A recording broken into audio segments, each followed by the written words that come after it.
Dark Cast Network. Out of the shadows comes the best of indie podcasts.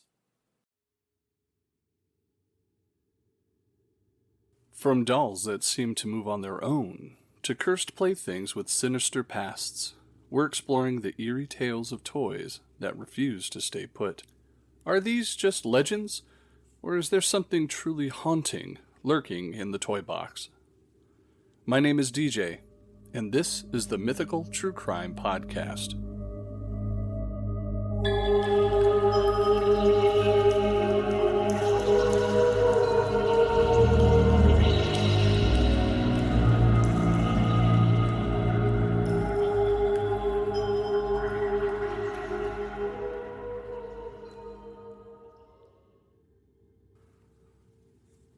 A killer toy or doll is a stock character in horror fiction. Audiences around the world know of the trope. They include toys, dolls, ventriloquist dummies that seem to come to life and seek to kill or otherwise carry out some evil malevolence. The killer toy subverts the association of childhood with innocence and lack of agency while invoking the uncanny nature of the lifelike toy.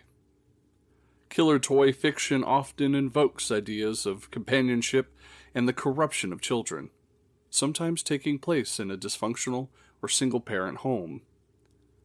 They have historically been associated with occultism and spiritual possession. However, in modern times, artificial intelligence is becoming more common. A haunted doll is a handmade or manufactured doll or stuffed toy that is claimed to be cursed or possessed in some way. According to several historians, the concept of malevolent dolls gained attention in the 20th century when film and entertainment technologies was able to realistically portray safely inanimate dolls as dangerously animated. 19th century precursors to the killer toy include productions of The Sandman and The Adventures of Pinocchio, both of which were experimenting with the idea that a puppet's identity becomes more human-like. Many American children's stories in the late 19th century specifically emphasized dolls, sometimes marketing themselves as being written by the doll themselves. These stories acknowledge the bond between children and dolls and the personification of dolls by children, both of which would be subverted later into the killer toy fiction.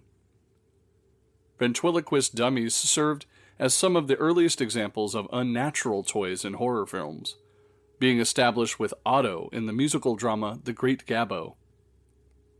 The dummy was a convenient prop in early film, as it could largely be operated on screen without any technical special effects.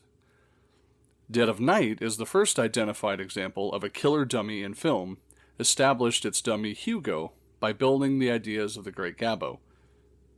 There, the killer dummy became a stock character in horror for the following decades, appearing in numerous stories such as Alfred Hitchcock Presents, The Twilight Zone, and the 1978 classic Magic. The relationship between the ventriloquist and the dummy influenced later killer characters, even though they moved away from strictly psychological elements towards the supernatural. More examples include The Devil Doll in 1936, the Living Doll episode of the television series Twilight Zone, and a clown doll from the film Poltergeist. And of course, everyone knows Chucky the doll from the Child's Play films, as well as many B-movie variations on homicidal doll themes, such as Dolly Dearest, demonic toys, blood dolls, and more. More recently, a character based off the doll Annabelle, owned by Ed and Lorraine Warren, have been featured in the Conjuring movie series. According to the Warrens, a student nurse was given the Annabelle doll in 1970. They said that the doll behaved strangely, and that a psychic medium told the student that the doll was inhabited by a spirit of a deceased girl named Annabelle. The student and her roommate tried to accept and nurture the spirit-possessed doll, but the doll reportedly exhibited malicious and frightening behavior. It was at this point that the Warrens say that they were first contacted. moving the doll into their museum after pronouncing it a demonically possessed object. The doll remained in its glass case at the Warrens Museum in Monroe, Connecticut, until the museum's closure over zoning violations. Joseph Laycock, a Texas State University assistant professor in religious studies, says most skeptics have dismissed the Warrens Museum as, in his words, full of a bunch of off-the-shelf Halloween junk, dolls and toys, books you can buy at any bookstore. Laycock calls the Annabelle legend an interesting case study in the relationship between pop culture and paranormal folklore, and speculates that the demonic doll trope popularized, again, previously mentioned films, Child's Play, Dolly Dearest, The Conjuring likely emerged from early legends surrounding Robert the Doll, as well as from the Twilight Zone episode released 5 years prior to the Warren story entitled The Living Doll, in which the character of the mother is named Annabelle. Laycock suggests that the idea of a demonically possessed doll allows modern demonologists to find supernatural evil in the most banal and domestic of places. Commenting on the publicity for the Warrens Occult Museum coinciding with the film release of The Conjuring, science writer Sharon Hill said that many of the myths and legends surrounding the Warrens have, quote, seemingly been on their own doing, and many people may have difficulty separating the Warrens from their Hollywood portrayals. Hill criticized sensational press coverages of the Warrens Occult Museum and its Annabelle doll. She said, in her words, like real Ed Warren, real-life Annabelle is actually far less impressive. Of the supernatural claims made by the Annabelle doll by Ed Warren, Hill says, we have nothing but Ed's word on this, and also for the history and origins of objects in the museum. The doll is also described in Gerald Brittle's 1980 biography from the Warrens, The Demonologist. The popularity of the Conjuring films and entertainment around haunted dolls has resulted in the sale of dolls claimed to be haunted on many online sites such as eBay, Amazon, and Etsy. According to Catherine Carlson of The New Yorker, sales listings are often accompanied by claims of paranormal phenomenon associated with the doll. Carlson wrote that such dolls bring with them a certain fascination to the regular doll that does not, since a haunted doll requires proof, or at least enough of which a backstory that the prospective buyer could embrace the possibility of the supernatural. According to folklore professor Libby Tucker, ghost tours, ads, and haunted hotels and other monetary transactions build on the pre-existing beliefs and narratives. The fact that people buy and sell ghostly materials takes nothing away from these materials' value for folklore researchers, which is considerable. The world's most famous haunted doll is that of Robert, who's allegedly haunted. He's on exhibit in the East Martello Museum in Key West, Florida. Robert was once owned by a painter, author, and Key West resident Robert Eugene Otto. The doll originally belonged to Robert, described as eccentric, who belonged to a prominent Key West family. The doll was reportedly manufactured by the Steiff Company of Germany and purchased by Otto's grandfather while on a trip to Germany in 1904. It was given to young Otto as a birthday gift. The doll wears a sailor suit, which is likely the outfit that Otto wore as a child. The doll remains stored in the Otto family home at 534 Eaton Street in Key West while Otto studied art in New York and in Paris. Otto married Annette Parker in Paris in May 3, 1930. The couple returned to the Otto family home in Key West to live there until Otto died in 1974. His wife died 2 years later. After their deaths, the Eaton Street home contained the doll was sold to Myrtle Reuter, who owned it for about 20 more years until the property was then sold to the current owners, who operate it as a guest house. In 1994, the doll was donated to the East Martello Museum in Key West, where it became a popular tourist attraction. Now, the specific legend around this doll is that it has supernatural abilities that allows it to move, change its facial expressions, and even make giggling sounds. Some versions of this legend claim that a young girl of Bohemian descent gave Otto the doll as a gift or as, quote, retaliation for wrongdoing. Other stories claim that the doll moved voodoo figurines around the room and was aware that what went on around him, such as secrets passed or conversations happening in the room. Other legends claim the doll vanished after Otto's house changed ownership a number of times after his death. There's even one where a young Otto triggered the doll's supernatural powers by blaming his childhood mishaps specifically on the doll.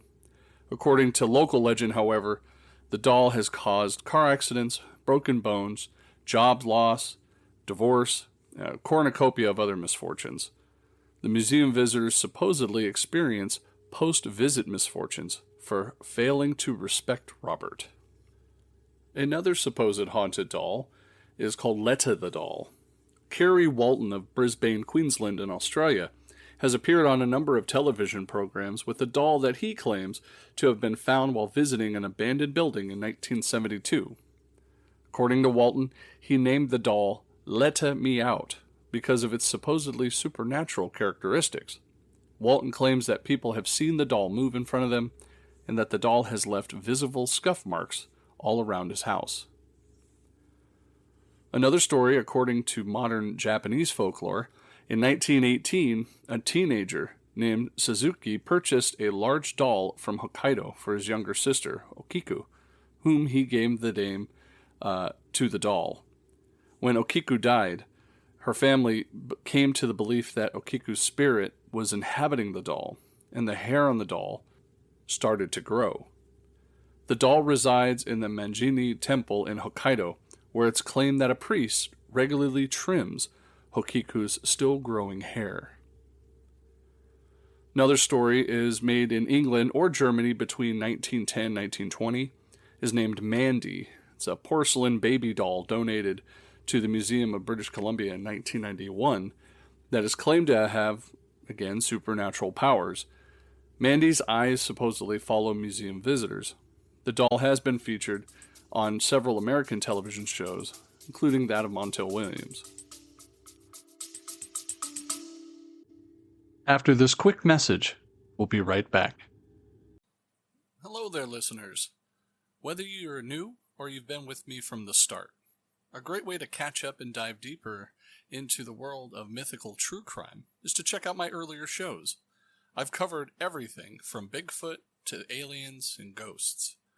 Take a moment and browse through the past episodes, and don't forget to subscribe if you haven't already. Your support means everything to me.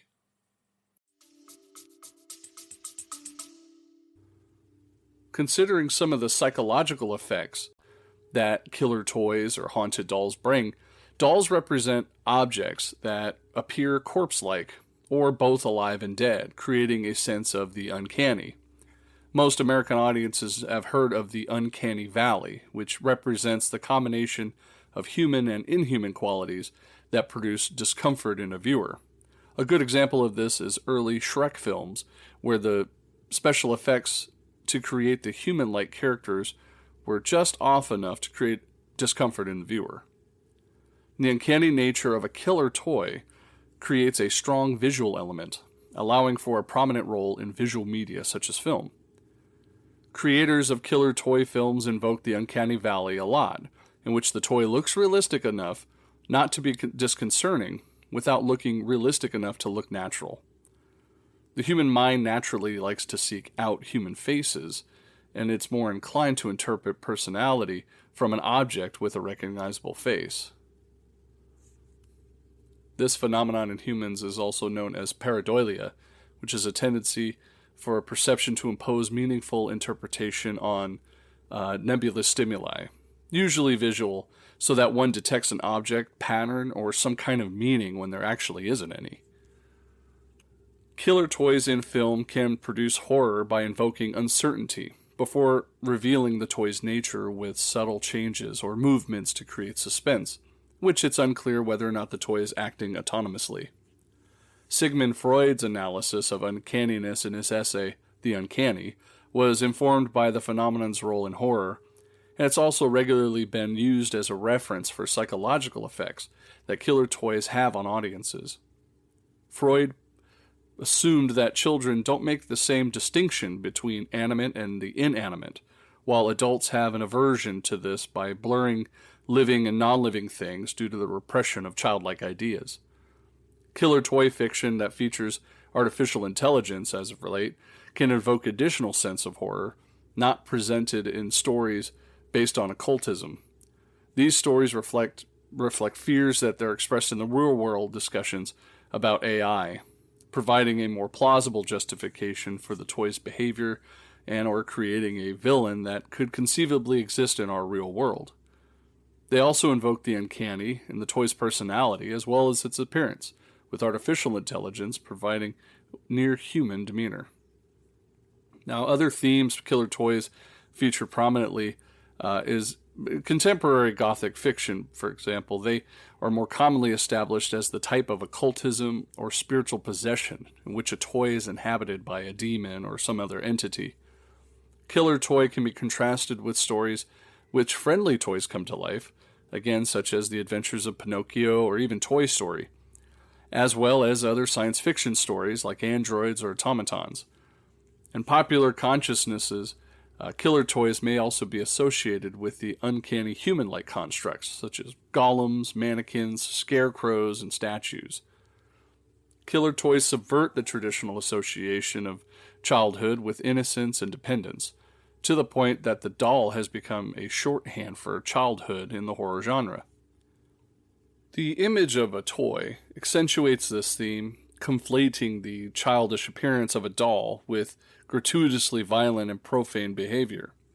The threat of a killer toy includes both the threat of physical harm and the loss of innocence. The climax of killer toy fiction often involves a child killing or destroying the killer toy, granting agency to the child and completing, quote, a cycle of violence that exists between the toy and the child. Killer toys also invoke parental fears that children may become corrupted or that the parent may accidentally provide them with negative influence. Stories about killer toys often involve homes with a single parent of an only child, allowing for the killer toy to fulfill an emotional role for that lonely child.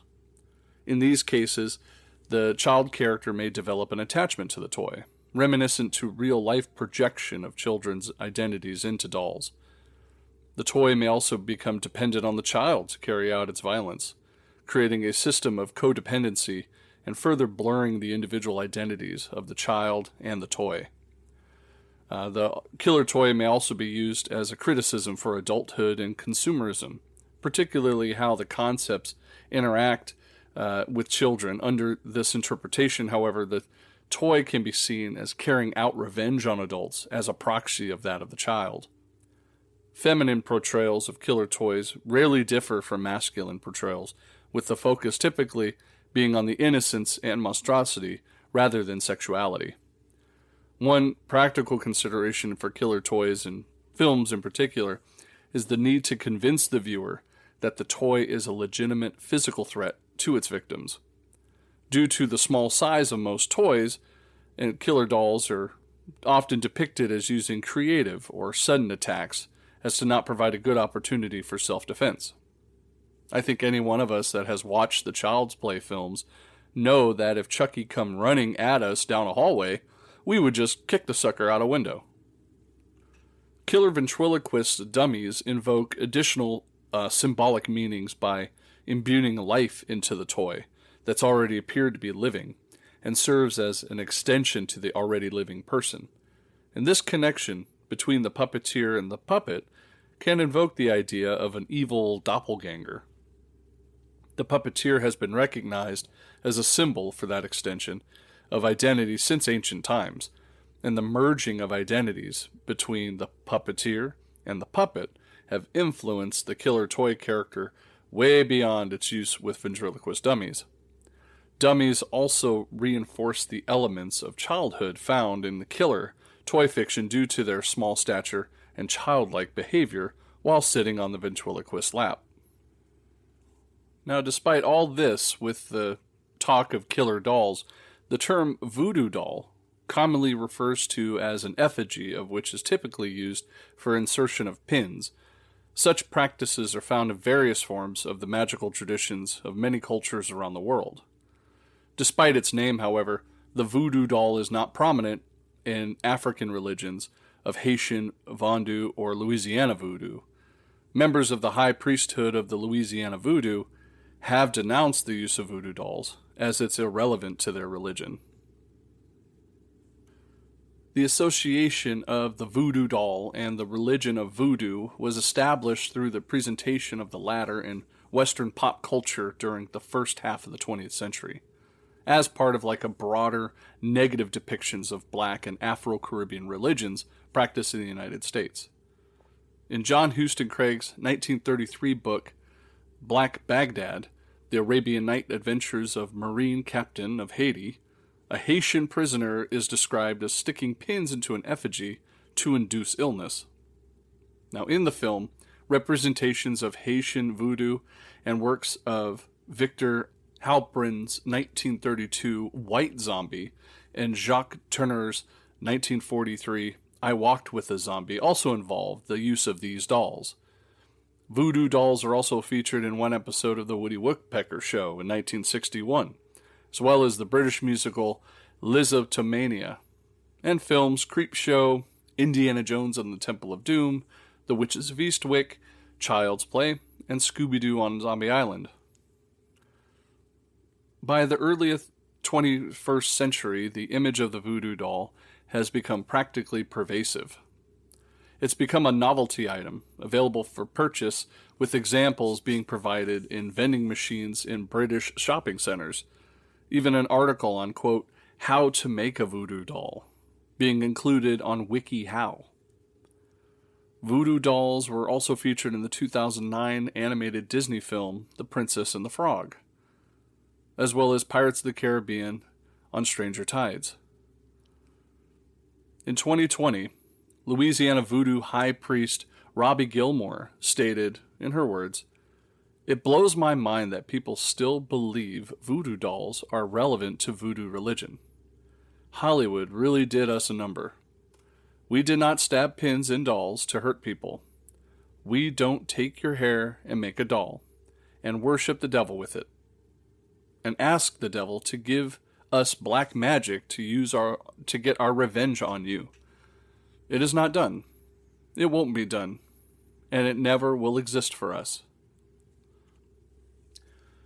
Now, researching for this podcast, I spoke with my wife in detail about my opinion on if I think dolls are haunted. My opinion hasn't changed. I believe that if you were to buy a haunted doll on Amazon or eBay or wherever, you are not buying a haunted object. How I feel about the supernatural is once you purchase something like that, you're not buying a haunted object, but what you're doing is you're allowing something to attach itself to the object that you purchased. You're allowing something demonic or otherworldly to become part of your life. Much as if creating a ritual or doing an Ouija board, things of that sort, you're inviting something into your home. I think when you buy a haunted doll, you're doing the same thing, but it's not the doll that's haunted, it's you. You are inviting this entity into your life.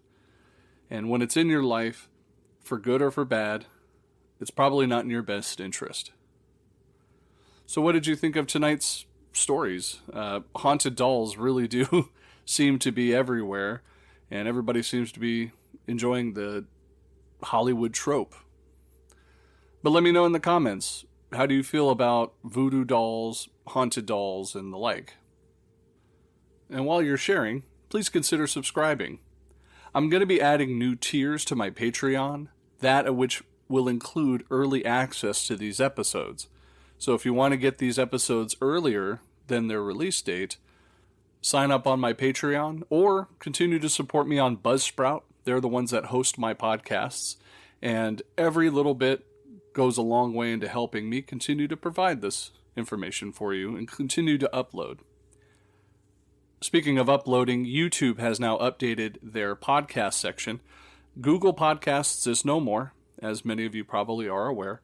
I still upload to all sites, including that of Apple, Spotify, and now YouTube podcasts. So if you like, you can drop me a line there. I do read comments, and if you have any suggestions for future shows, you can submit them in there as well. And that concludes another captivating episode, delving into the world of mythical true crime. I appreciate you joining me tonight as we listen to the facts from these true crime tales. Stay tuned for our next episode, where we'll uncover even more mysteries. Until then, thank you for listening to tonight's episode. Good night.